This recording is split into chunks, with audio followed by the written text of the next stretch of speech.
네, 목요일입니다. 국내 증시, 미국 증시 함께 하시겠습니다. 코리아 인베스트 김성훈 팀장 나와 계십니다. 팀장님 어서 오세요. 안녕하십니까? 네.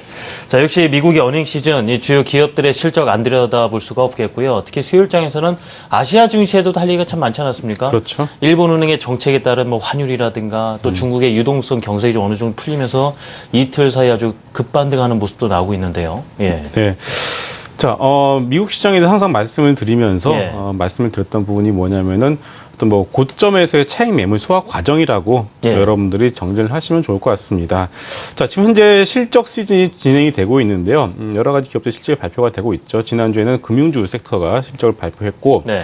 항상 중요한 건 실적을 발표하고 난 이후에 주가의 움직임이죠. 그런데 현재 주가의 움직임을 보시게 되면 밑으로 그렇게 떨어지지도 않고 그렇다고 또 강하게 치고 올라가지도 않는 모습이 예. 나오고 있습니다. 그 얘기 뭐냐면은 차익 실현 물량이 나오면서 또 그것을 받아 먹어가는 또 저가 매수세가 들어오고 있다는 뜻이거든요. 그렇기 때문에 그런 흐름, 차익 매물을 소화하고 있는 과정인 매매 공방이 이루어지고 있는 것이 현재 미국 시장의 모습이다라고 예. 여러분들이 이해를 하시면 될 것 같습니다.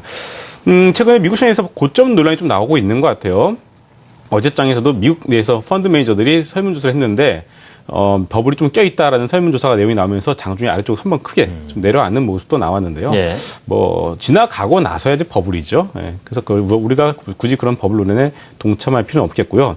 자, 오늘 시장에서 보시면은 IBM과 AMD가 어떤 실적을 발표를 했었죠. 결국 예상대로 PC 산업의 위축이 이들 업종의 어떤 실적에도 영향을 미치고 있다는 것을 우리가 확인을 해볼 수가 있었습니다. 그러면은 여기서 생각을 멈출 것이 아니라, 자, PC 산업이 위축이 되었다는 뜻은 결국 그것을 대체하고 있는 무언가가 또 있다는 뜻이겠죠. 예를 들면, 자, 태블릿 PC에 대해서 우리가 좀 생각을 해볼 수 있을 것 같습니다. 자, 우리나라 같은 경우는 태블릿 PC와 관련된 부품주들 상당히 많이 있거든요. 여러분들께서도 투자의 아이디를 거기서 한번 찾아보시는 것도 나쁘지는 않을 것 같습니다. 그리고 오늘장 보시기엔 필라델피아 반도체 지수가 상당히 좋은 흐름을 좀 보여주고 있죠. 인텔과 AMD 같은 업종들의 주가 흐름이 그렇게 좋지 못하고 있는데도 필라델피아 반도체 지수가 올라가고 있다는 뜻은, 자, 필라델피아 반도체 지수가 뜻하는 것은 정확하게 얘기하면 필라델피아 반도체 업종 지수죠. 네. 즉, 자, 15개의 종목을 자, 모두 합해서 업종 지수를 좀 추산하게 되는데요. 자, 결국 이 얘기는, 자, PC 어떤 시스템 반도체 쪽의 위축이 결국은 그것을 대체하고 있는 결국 메모리 반도체 쪽의 호황이 현재 필라델피아 반도체 지수의 상승을 이끌고 있다라고 보시면 되겠고, 결국 그 얘기는 우리나라 업체 SK 하이닉스와 그리고 그와 관련된 부품주들에 대해서도 여전히 좀 우호적으로 좀 볼 수도 있지 않을까라는 말씀을 드리도록 하겠습니다. 네. 자, 오늘은 자, 미국 얘기보다는요, 최근에 주가 변동성이 커지고 있는 일본과 중국을 좀 살펴볼 필요가 있을 것 같아요. 자, 이 부분 차트를 통해서 한번 얘기를 이어가 보도록 하겠습니다. 예, 보겠습니다. 자, 보시는 그럼 일본 니케이 지수의 일봉 차트인데요. 어제장에서 BOJ에서 어떤 추가 부양책을 실시하지 않고 현행대로 이어간다는 내용이 나오면서 아래쪽으로 한번 밑으로 끌어내렸다가 예. 다시금 또 저가 매수세가 나오면서 올라가는 모습이 나오고 있습니다. 자, 이것이 일봉인데요. 자, 월봉 차트를 보시죠. 여전히 강한 상승 흐름을 이어가고 있습니다. 결국 이 얘기는, 자, 일본의 월봉 차트와 어떤 S&P와 다우지수, 나스닥의 월봉 차트가 거의 비슷한 모습을 이어가고 있다는 것. 즉, 추세가 여전히 살아있다라고 우리가 정리를 해볼 수가 있겠고요. 자, 일본 하면 또 우리가 빼놓을 수가 없는 것이 엔달러의 흐름이겠죠. 자, 보시는 그림은 아까 봤었던 일본 니케이 지수의 월봉 차트와 거의 비슷한 흐름입니다. 역시나 엔달러 환율이 강하게 좀 올라가고 있는 모습이 나오고 있죠. 좀 이런 부분들이 꺾여야지 우리 시장에 좀 우호적으로 좀 작용을 할 수가 있을 텐데, 예. 아직까지는 그런 모습은 나오지 않고 있다라는 점을 좀 볼 필요가 있겠고요. 또 엔달러 하면 또 우리가 또 봐야 될 포인트가 자동차 업종이죠. 최근에 자동차 업종이 아래쪽에 좀 올라오는 모습이 나오고 있습니다만은 아직은 환율적인 부분이 부담이 되고 있다는 점 우리가 무시해서는 안 될 것 같습니다. 자, 마지막으로 봐야 될 것이 상해 종합 지수이죠. 어제장에서 2.16% 상당히 급하게 올라가는 모습이 나오고 있습니다. 뭐 내용은 여러분들 잘 아시니까 굳이 제가 언급을 안 드리겠고요. 정말 중요한 것은요, 이 월봉 차트에서 그 의미를 좀 찾아볼 수가 있을 것 같습니다. 예. 자, 보시게 되면은 장기 하락 추세선을 계속 돌파를 하지 못하고 있었고요. 중요한 것은 작년 12월 달에 반등이 나왔어야 될 자리에서 못 나오고서 아래로 밀리는 모습이 나오고 있거든요. 그렇군요. 그렇다면 중요한 것은 아래쪽에서 지지가 되느냐가 되게 중요한데, 예. 다행히 좀 반등이 나왔어야 될 자리에서 일단 지지를 해주는 모습이 나오고 있다는 것이겠죠. 자, 결국 이 얘기는 우리나라 또 중국 관련 경기 민감주들 좀 많지 않겠습니까? 예. 이들 업종. 물론 장기적으로 본다라면 좋다라는 말씀 좀 드리고 싶지만은 아직까지는 좀 시간이 좀 걸리지 않을까라는 생각도 여러분들이 참고하시면 좋을 것 같습니다. 네, 알겠습니다. 자, 글로벌 시장 흐름 관련해서 국내 증시도 들여다보죠. 앞서서 뭐 반도체 쪽 워낙 미국 시장이 좋다는 말씀 해주셔서 이와 연관돼서 국내 시장도 좀 자세히 들여다봐 주시면 좋겠고요. 좀 코스닥 같은 경우 그 한 달 사이에 지수 움직임만 보면은 꾸준히 올라왔지 않습니까? 그래서 이 과열 국면 아닌가 이런 얘기도 나오고 있는 듯 싶습니다. 네. 점검을 해주시죠. 네. 자, 어제장 우리 시장을 보게 되면은 네. 코스닥 시장 쪽으로 외국인 상당히 큰 규모의 매수세가 또 한 번 들어왔죠. 그리고 또 한 가지 특징은 어제장에서 하이닉스가 네. 장중에 좀 4% 가까이 급락하는 그런 흐름도 그러게 나왔습니다. 자, 내용을 보시게 되면 LP다가 8천억을 들여서 뭐 생산 캐파를 20% 늘린다라는 그런 뉴스가 나왔습니다만은 아까 좀 오버의 성격이 짙었었죠. 다시금 하락하다가 보합고까지 올려놓고 마감을 하는 모습이 나왔는데요. 어제 시장을 보시게 되면 좀 중요한 포인트를 몇 가지 찾아볼 수가 있을 것 같습니다. 네. 첫 번째로는요, 많이 오른 그런 대표 종목들에 대해서 기관들의 차익 실현 욕구가 상당히 강하다라는 점을 좀 우리가 엿볼 수 있을 것 같습니다. 자, 하이닉스 아시다시피 여러분들 지수가 못 갈 때 잘 갔던 종목 중에 하나였죠. 결국 그 얘기는 많이 오른 것에 대해서 차익 실현 욕구를 기관들이 보여주고 있고, 결국 중요한 것은요. 자, 지수 하반기, 그러니까 작년 하반기 네. 지수의 상승을 주도했던 대표적인 업종인 뭐 조선, 은행, 그리고 개별 종목이 하이닉스와 그리고 NC소프트와 같은 이런 종목들에서도 최근에 기관들의 차익 매물 물량이 상당히 많이 예. 나오고 있거든요. 그런데 아시다시피 올해 기관 어떤 펀드의 어떤 화두는 롱숏 펀드 아니겠습니까? 올해 1조 6천억 가까이 롱숏 펀드로 자금이 들어왔는데 네. 이러다 보니까 자, 기관들은 철저히 박스권 플레이를 하고 있어요. 자, 많이 떨어진 종목들에서 조금 매수에 나서고 있고요. 예. 많이 오른 종목들, SK 하이닉스로 대표적으로 해서 그런 종목들에서 차익 매물이 나오고 있다는 것이 현재 기관의 매매 어떤 트렌드라고 보시면 될 것 같습니다.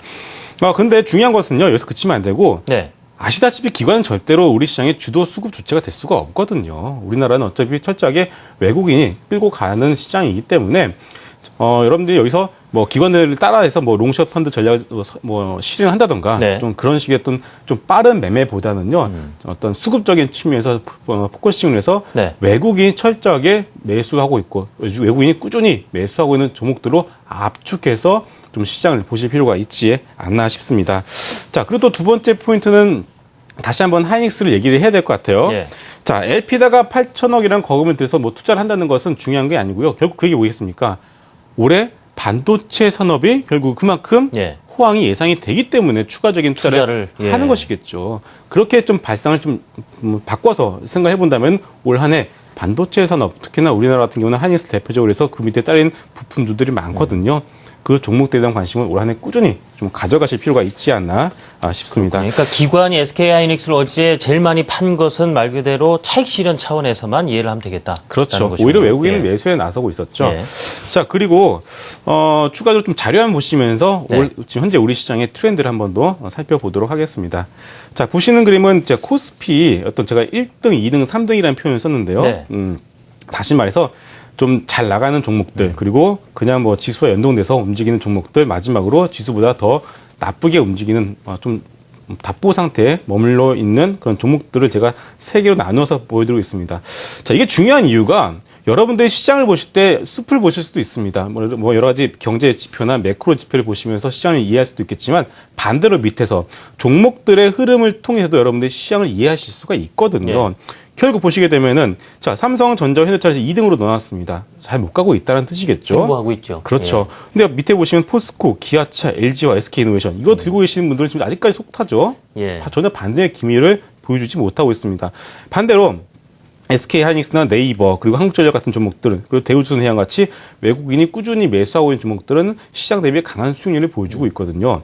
자, 그렇다면 여기서 여러분들이 궁금하신 부분이 자, 그렇다면은 아까 기관들이 롱숏 전략을 취한다고 하는데 나도 그렇다면 많이 떨어진 이들 종목들을 매수를 해야 되는 것 아니냐라는 말씀을 눈길을 들 수밖에 할 수밖에 없어요. 예. 그런데 뭐 개인적으로 차이는 있겠지만 저는 개인적으로는 아직까지는 이들 1등 섹터 위주로 일단 접근을 해보시는 것이 낫지 않나 싶고요. 예.